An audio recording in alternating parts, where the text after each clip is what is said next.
अस्सलाम वालेकुम रहमतुल्लाहि व बरकातहू। मोअज़्ज़िज़ नाज़रीन, आज की छोटी बात यह है कि माशाअल्लाह बेहतरीन फैसला चाहते हो तो सब कुछ अल्लाह पर छोड़ दो। मशहूर उर्दू के शायर अल्लामा इकबाल की एक दुआ पेश करता हूँ, काबिल कबूल हो। माशाअल्लाह, शुक्रिया मेरा चैनल देखने के लिए। आप इसे ज़्यादा से ज़्यादा सब्सक्राइब करें। माशाअल्लाह, अल्लामा इकबाल उर्दू के बहुत बड़े शायर गुजरे हुए हैं, उनकी एक दुआ पेश करता हूँ।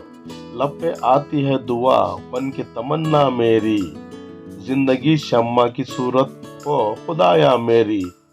दौर दुनिया का मेरा दम से अंधेरा हो जाए, हर जगह मेरे चमकने से उजाला हो जाए।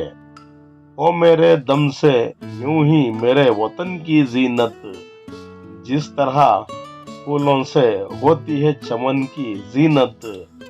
जिंदगी हो मेरी परवाने की सूरत या रब, इल्म की शमा से हो मुझको मोहब्बत या रब। ओ मेरा काम गरीबों की हिमायत करना, दर्दमंदों से ज़ईफों से मोहब्बत करना। मेरे अल्लाह हर बुराई से बचाना मुझको, नेक जो राह हो उस राह पे चलाना मुझको। लब पे आती है दुआ बन के तमन्ना मेरी, जिंदगी शम्मा की सूरत हो खुदाया मेरी। शुक्रिया, कल फिर मिलेंगे, तब तक के लिए अलविदा, अल्लाह हाफिज। अस्सलाम वालेकुम रहमतुल्लाहि व बरकातहू।